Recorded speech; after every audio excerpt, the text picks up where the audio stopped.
अग्नि और वायु को कूनो नेशनल पार्क में ओपन जंगल में रिलीज किया गया। अग्नि को एमपी के शिवपुर में रोड पर वॉक करते देखा। इंडियन वाइल्ड लाइफ एक्सपर्ट्स के पास चीता स्पेसिफिक एक्सपीरियंस की कमी। गुजरात और मध्य प्रदेश की प्राचीन गुफाओं की न्योलिथिक पेंटिंग्स में भी इसकी तस्वीर मिलती है। 1952 में भारत सरकार ने चीतास को ऑफिशियली एक्सटिंक्ट घोषित कर दिया। आखिरकार 2009 में मनमोहन सिंह सरकार ने कूनो नेशनल पार्क और गजनेर नेशनल पार्क को चीता रीइंट्रोडक्शन के लिए चुना। साउथ अफ्रीका से 20 और चीता लाए जाएंगे, जिसके कोर और buffer area Kuno national park को राजस्थान के रणथंभौर से कनेक्ट करेंगे। 70 साल बाद चीता वापस भारत की मिट्टी पर आ तो गए, लेकिन क्या ये यहाँ सरवाइव कर पाएंगे?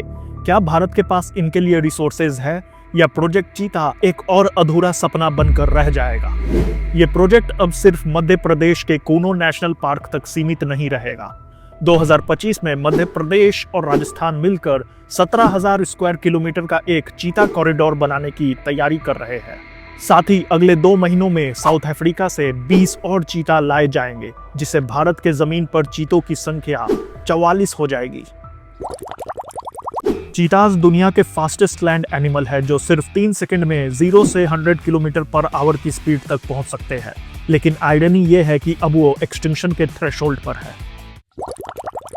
चीता रीइंट्रोडक्शन प्रोजेक्ट चीता के थ्रू चीताज को वापस इंट्रोड्यूस करने की कोशिश चल रही है। यह इंडिया का पहला intercontinental wild life translocation project है, जो एक्सटिंक्ट स्पीशीज को वापस लाने की एक हिस्टोरिक कोशिश है। 4 दिसंबर 2024 को 2 मेल चीता अग्नि और वायु को कूनो नेशनल पार्क के पालपुर फॉरेस्ट में रिलीज किया गया था, लेकिन कुछ दिन बाद अग्नि को एमपी के शिवपुर में रोड पर वॉक करते देखा गया। ऑफिशियल्स का कहना है कि चीताज ह्यूमन को हार्म नहीं करते और इन पर जीपीएस स्कॉलर्स लगाए गए हैं जो इनकी निगरानी करते हैं। फिर भी चीताज का ह्यूमन सेटलमेंट्स के पास जाना कुछ बड़े कंसर्न्स को दिखाता है। शायद इन्हें खाने के लिए जंगलों में पर्याप्त प्रे नहीं मिल रहा, या ये भी हो सकता है कि जंगलों की कमी के कारण ये ह्यूमन सेटलमेंट के पास आ रहे हो। दोनों ही केसेस भारत में चीताज के लिए रिसोर्सेज की कमी को दर्शाते हैं। तो क्या ऐसे में 20 और चीताज को लाना सही फैसला है? क्या भारत के पास 44 चीतों के लिए पर्याप्त रिसोर्सेज है? इस वीडियो में हम प्रोजेक्ट चीता के चैलेंजेस, अपडेट्स और फ्यूचर प्लान्स के बारे में जानेंगे। साथ में उस प्रॉब्लम के बारे में भी जानेंगे जिसकी वजह से कई चीता इंडिया में मारे गए हैं। तो वीडियो को लास्ट तक जरूर देखिएगा। प्रोजेक्ट चीता की शुरुआत 17 सितंबर 2022 को हुई थी और इसका मेन एम चीताज को भारत के जंगलों में फिर से बसाना है। इस प्रोजेक्ट के 3 ऑब्जेक्टिव्स हैं। पहला, मेंटेनिंग इकोलॉजिकल बैलेंस। चीता एक एपेक्स प्रेडेटर है जो प्रे पॉपुलेशन और बायोडाइवर्सिटी बैलेंस मेंटेन करते हैं। इनका एक्सटिंक्शन भारत की इकोलॉजिकल सिस्टम में एक खाली जगह छोड़ गया था और इनके होने से इकोलॉजिकल बैलेंस वापस से रिवाइव हो सकती है। 1952 में चीता को ऑफिशियली एक्सटिंक्ट डिक्लेयर करते वक्त भारत एशिया का पहला और अकेला ऐसा देश बन गया जहां ये स्पीशीज खत्म हो चुकी थी। एक्सटिंक्शन के बाद भी इंडिया में चीतास को आखिरी बार 1967-68 में कोरिया और सुरगुजा के फॉरेस्ट में देखा गया था, और एक और इंस्टेंस 1975 में दांतो कलान विलेज के पास रिकॉर्ड हुआ था। वहीं पाकिस्तान में चीता का आखिरी रिकॉर्ड 1997 का है, जब एक चीता बलूचिस्तान के शगाई प्लेन्स में मार दिया गया था। दूसरा ऑब्जेक्टिव है promotion of wild life conservation and tourism. Cheetahs की प्रेजेंस से वाइल्ड लाइफ टूरिज्म बढ़ेगा, जिससे लोकल कम्युनिटीज को रेवेन्यू मिलेगा और वाइल्ड लाइफ कंजर्वेशन के लिए फंड्स जनरेट होंगे। तीसरा ऑब्जेक्टिव साइंटिफिक रिसर्च है। चीताज के बिहेवियर और अडेप्टेशन को समझने से फ्यूचर में और वल्नरेबल स्पीशीज को रिलोकेट और बचाया जा सकेगा। चीता भारत में प्राचीन काल से पाए जाते थे। गुजरात और मध्य प्रदेश की प्राचीन गुफाओं की न्योलिथिक पेंटिंग्स में भी इसकी तस्वीर मिलती है, और चंबल वैली और सेंट्रल इंडिया के ग्रासलैंड्स उनका परफेक्ट हैबिटेट हुआ करता था। राजा महाराजा चीता की स्पीड और हंटिंग स्किल्स को देखते हुए उन्हें अपने हंटिंग कंपेनियन के रूप में रखते थे। मुगल काल में तो चीता को पेट्स के तरह रखा जाता था, और मुगल पेंटिंग्स में चीता और इंसानों के बीच की बॉन्डिंग को भी दिखाया गया है। अकबर ने अपने 49 साल के रूल के दौरान 9000 चीताज शिकार और टेमिंग के लिए एक्वायर किया था, लेकिन 18th सेंचुरी तक कांस्टेंट ट्रैपिंग की वजह से इंडिया के चीता की पॉपुलेशन पर बुरा असर पड़ा था। अकबर के पास एक समय पर 1000 से ज्यादा चीता हुआ करते थे, जो आज तक के किसी भी रूलर के पास सबसे ज्यादा चीता के रिकॉर्ड है। अंग्रेजों के आने के बाद कैश क्रॉप्स के लिए जंगल तेजी से काटे जाने लगे और चीता का हैबिटेट खत्म होता गया। ऊपर से ये जानवर मवेशियों के लिए खतरा बन गया था। इस वजह से अंग्रेजों ने मास हंटिंग शुरू कर दी। शिकार पर प्राइजेस दिए जाते थे और धीरे धीरे चीताज की गिनती 20वीं सेंचुरी आते तक 100 से भी कम रह गई थी। ब्रिटिश कॉलोनियल रूल के दौरान एक चीता को मारने पर 100 रुपए का इनाम मिलता था, जो तब काफी बड़ी रकम हुआ करती थी। इंडिया के आखिरी 3 चीता 1947 में छत्तीसगढ़ के कोरिया राज्य के महाराज रामानुज प्रताप सिंह देव द्वारा शिकार कर मार दिए गए और 1952 में भारत सरकार ने चीताज को ऑफिशियली एक्सटिंक्ट घोषित कर दिया। 1950 के दशक से ही चीताज को वापस लाने की बातें होने लगी थी। पहले ईरान से एशियाटिक चीता मंगवाने की कोशिश हुई थी, लेकिन ईरान के अंदर चीता की पॉपुलेशन बहुत कम और स्कैटर्ड थी और ईरान में पॉलिटिकल इंस्टेबिलिटी के कारण यह प्लान अधूरा रह गया। एक रिपोर्ट के मुताबिक कोरिया राज्य के महाराज ने अपने लाइफ टाइम में 1360 टाइगर्स का शिकार किया था, जो कंजर्वेशन के नजरिए से एक शॉकिंग बात है। दुनिया के सिर्फ 7 देश ही ऐसे हैं जहां चीता अब भी नेचुरली मिलते हैं। उनमें से एक भी एशियन कंट्री नहीं है। 1980 के दशक में केनिया से अफ्रीकन चीता मंगवाने की बात चली, पर सब स्पीशीज डिफरेंस और लॉजिस्टिकल प्रॉब्लम्स के कारण यह संभव नहीं हो पाया। आखिरकार 2009 में मनमोहन सिंह सरकार ने कूनो नेशनल पार्क और गजनेर नेशनल पार्क को चीता रीइंट्रोडक्शन के लिए चुना, लेकिन 2012 में सुप्रीम कोर्ट ने एशियाटिक लायंस के रिलोकेशन के इशू पर प्रोजेक्ट चीता पर स्टे लगा दिया। अब ये स्टे क्यों लगा, ये एक इंटरेस्टिंग मैटर है। इसको जानने से पहले अगर यहाँ तक वीडियो पसंद आई है तो एक लाइक देके चैनल को सब्सक्राइब जरूर कर ले।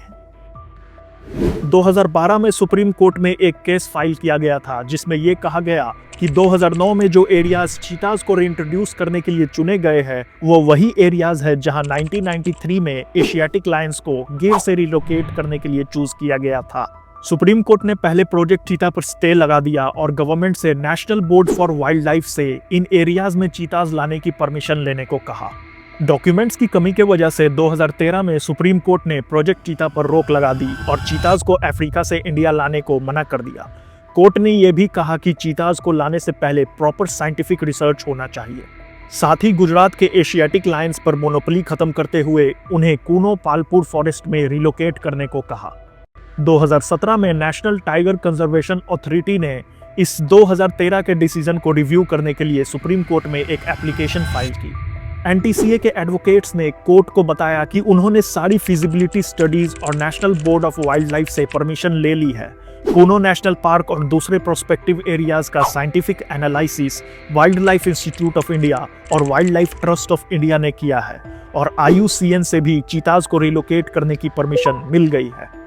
जनवरी 2020 में सुप्रीम कोर्ट ने अपने 2013 के ऑर्डर को मॉडिफाई करते हुए गवर्नमेंट को चीताज को अफ्रीका से इंडिया लाने की परमिशन दे दी और इसी से प्रोजेक्ट चीता की शुरुआत हुई और 27 सितंबर 2022 को 8 चीताज को नामीबिया से कूनो नेशनल पार्क लाया गया, जो एक हिस्टोरिक स्टेप था इंडिया में चीता को फिर से रीइंट्रोड्यूस करने के लिए। 2013 में सुप्रीम कोर्ट ने एशियाटिक लायन को गुजरात के बाहर रिलोकेट करने का डिसीजन दिया था। गुजरात गवर्नमेंट ने इसे अपने स्टेट का हेरिटेज बताकर अपोज किया, लेकिन सुप्रीम कोर्ट का डिसीजन फाइनल था। पर अब इस बात की साइंटिफिक रिसर्च और वाइबिलिटी चेक की जा रही है, क्योंकि चीताज के लिए उन एरियाज का यूज हो रहा है जो पहले एशियाटिक लायंस के लिए प्लान किए गए थे। नामीबिया और साउथ अफ्रीका से लाए गए 20 चीताज में से 12 अब भी सर्वाइव कर रहे हैं। इन्होंने 14 कब्स प्रोड्यूस किए, जिसमें से 12 सर्वाइव कर चुके हैं। इस तरह कूनो नेशनल पार्क की चीता की पॉपुलेशन अब 24 हो गई है। नामीबिया से लाए गए चीताज का सफर दुनिया के सबसे लंबा वाइल्ड लाइफ ट्रांसलोकेशन मिशन था। 8000 किलोमीटर का सफर, और वो भी एक कार्गो प्लेन में। फरवरी 2023 में साउथ अफ्रीका से 12 और चीता को इंट्रोड्यूस किया गया था और इसमें एक फीमेल चीता ने मार्च 2023 में कब्स को जन्म दिया, जो भारत की मिट्टी पर 70 सालों के बाद जन्मे पहले चीता के बच्चे थे। पर इन चीताज की सर्वाइवल एक बड़ा चैलेंज बन गया है, जिसके पीछे 4 मेन रीजंस है। पहला, सर्काडियन रिदम का डिफरेंस। ये सारे चीताज जो इंडिया लाए गए थे वो सदर्न हेमिस्फेयर से थे, जिसका मतलब उनकी सर्काडियन रिदम नॉर्दर्न हेमिस्फेयर के एनिमल से काफी अलग थी। सदर्न हेमिस्फेयर के चीताज को विंटर सीजन्स के लिए थिक विंटर कोट तब आती है जब नॉर्दर्न हेमिस्फेयर में हॉट ह्यूमिड सीजन होता है। इसके वजह से उनकी थिक फर में इन्फेक्शंस और मैगट्स का रिस्क बढ़ जाता है, जो उनकी हेल्थ के लिए खतरनाक साबित हो रहा है। चीता का बॉडी क्लॉक उनकी सर्वाइवल के लिए एक बड़ी चैलेंज बन गया है। सदर्न हेमिस्फेयर के चीता का थिक विंटर कोट उन्हें हर साल गर्मियों में इन्फेक्शन और हीट स्ट्रोक का शिकार बना देता है। मैगट इन्फेक्शन काफी बड़ा इशू बन गया है और इसके चलते ऑलरेडी 3 चीताज की मौत हो चुकी है। इस प्रॉब्लम को सॉल्व करने के लिए भारत अब केनिया से चीताज को इंपोर्ट करने की प्लानिंग कर रहा है, जो अफ्रीका में इक्वेटर के पास लोकेटेड एक कंट्री है जहां की क्लाइमेट इंडिया जैसी है। ये चीताज को अडेप्ट करने में मदद करेगा, जिससे उनका सर्वाइवल रेट इंप्रूव हो सकता है। दूसरा चैलेंज टिक इन्फेस्टेशन और मेडिकेशन है। रिसेंटली चीताज के कुछ कब्स में हेवी टिक इन्फेस्टेशन हो गया था। ये इन्फेस्टेशन रोकने के लिए मेडिसिन्स तो अवेलेबल है, लेकिन इन्हें अप्लाई करने के लिए चीताज को ट्रैंक्लाइज करना पड़ता है। कूनों के बड़े बड़े घास के एरिया में ट्रैंक्लाइजेशन करना काफ़ी मुश्किल है और चीताज के लिए ये डेंजरस भी हो सकता है। डांट लगने के बाद ये चीताज घास में छुप सकते हैं और बेहोश हो सकते हैं, जो उनके लिए लाइफ थ्रेटनिंग हो सकता है।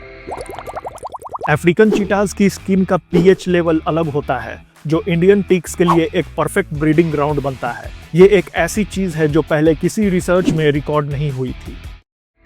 तीसरा चैलेंज कैप्टिव ब्रीडिंग है। चीता को कैप्टिव ब्रीड करना मुश्किल होता है। अगर कब्स पैदा हो भी जाते हैं तो ह्यूमन इंटरफेरेंस से मदर चीता उन्हें डिस्कार्ड कर सकती है और ऐसे में इन कब्स की सर्वाइवल के चांसेस काफी कम हो जाते हैं। चीताज को कैप्टिविटी में ब्रीड करना इतना मुश्किल है कि 1613 में मुगल एम्परर जहांगीर ने चीताज को कैप्टिविटी में सक्सेसफुली ब्रीड करने के बाद इस अचीवमेंट को तुजुकी जहांगीरी में डॉक्यूमेंट किया था। चौथा challenge lack of hands on experience है। इंडियन वाइल्ड लाइफ एक्सपर्ट्स के पास चीता स्पेसिफिक एक्सपीरियंस की कमी है। टाइगर और लायन से अलग चीता के बिहेवियर को समझने के लिए इंडियन एक्सपर्ट्स के पास खुद की रिसर्च और डेटा अवेलेबल नहीं है, जिसके वजह से अफ्रीकन एक्सपर्ट्स और इंटरनेशनल रिसर्च पर निर्भर होना पड़ता है। किसी भी नए स्पीशीज को रीइंट्रोड्यूस करना अक्सर मुश्किल होता है और इनिशियल स्टेज में हाई मोर्टेलिटी भी काफी कॉमन है। इसका बेस्ट एग्जांपल साउथ अफ्रीका है, जहां चीताज के एक्सटिंक्ट होने के बाद नामीबिया से चीता को इंपोर्ट किया गया था।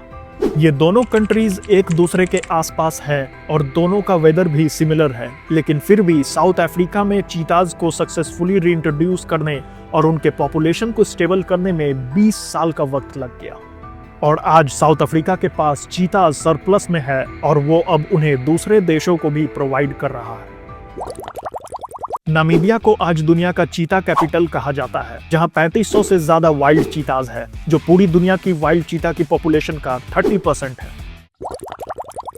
चीताज दुनिया के सबसे ज्यादा जेनेटिक डाइवर्सिटी लूज कर चुके स्पीशीज है, मतलब उनमें अडेप्टेशन की कैपेबिलिटी जेनेटिकली कम होती है। जेनेटिक डाइवर्सिटी का होना एक स्पीशीज के लिए जरूरी है, क्योंकि ये उनमें नए एनवायरनमेंट में अडेप्ट करने, डिजीजेस से लड़ने और ओवरऑल सर्वाइवल को इंप्रूव करने में मदद करते हैं। चीताज की जेनेटिक डाइवर्सिटी कम होने की वजह से उनके लिए नए एनवायरनमेंट में सर्वाइव करना और अपने ट्रेड्स को बदलना ज्यादा मुश्किल हो जाता है। इंडिया में प्रोजेक्ट चीता का असली लक्ष्य चीताज को जंगल के खुले माहौल में वापस बसाना था, ना कि उन्हें एनक्लोजर में बंद कर रखना।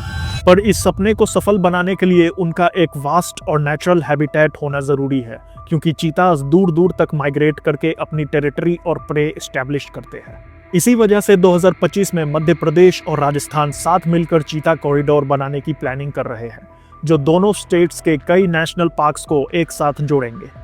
मध्य प्रदेश के माधव नेशनल पार्क को जल्दी टाइगर रिजर्व घोषित किया जाएगा, जिसके कोर और buffer area Kuno national park को राजस्थान के रणथंभौर के से कनेक्ट करेंगे।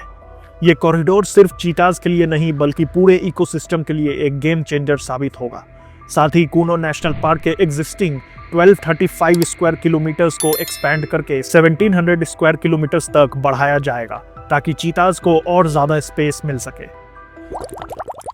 मध्य प्रदेश और राजस्थान के वाइल्ड लाइफ वार्डन्स ने 2023 में रणथंभौर में मीटिंग की, जिसमें 17,000 स्क्वायर किलोमीटर एरिया आइडेंटिफाई किया गया। इसमें 11,500 स्क्वायर किलोमीटर मध्य प्रदेश और 6,500 स्क्वायर किलोमीटर राजस्थान में होगा। Mukundra hills tiger reserve Chittorgarh को भी इस प्रोजेक्ट में शामिल किया गया है। 4 दिसंबर 2024 की बात है। 2 मेल चीताज अग्नि और वायु को कूनो नेशनल पार्क में ओपन जंगल में रिलीज किया गया। कुछ दिन बाद अग्नि 50 किलोमीटर का सफर करके राजस्थान तक पहुंच गया। ये माइग्रेशन एक नेचुरल बिहेवियर है जो दर्शाता है कि चीताज अपनी जगह और टेरिटरी को एक्सप्लोर करने के लिए तैयार है। ये माइग्रेशन आने वाली नस्लों के लिए महत्वपूर्ण साबित होगा क्योंकि ये इनके नेचुरल इंस्टिंक्ट्स को वापस से जगाता है और सर्वाइवल की संभावनाएं बढ़ाता है। अग्नि और वायु के एग्जाम्पल के बाद ऑफिशियल्स ने कुछ नई स्ट्रेटजीज तय की है। बाकी बची 3 फीमेल चीताज को अब खुले में रिलीज करने के बजाय कैप्टिव ब्रीडिंग के लिए रखा जाएगा। प्लान ये है कि इनके ऑफस्प्रिंग्स को ओपन एनवायरनमेंट में इंट्रोड्यूस किया जाए ताकि वो बेटर अडेप्ट कर सके और अपने इकोसिस्टम में स्मूथली फिट हो सके। करंटली इंडिया में 24 चीता मौजूद है और कैप्टिव ब्रीडिंग और नए चीताज को इंपोर्ट करने के प्लान के साथ 2025 में इनकी पॉपुलेशन में बढ़ोतरी होने की उम्मीद है। ये दर्शाता है कि हालांकि चैलेंजेस बहुत है लेकिन इंडिया अपने सपने को सच करने के लिए कमिटेड है।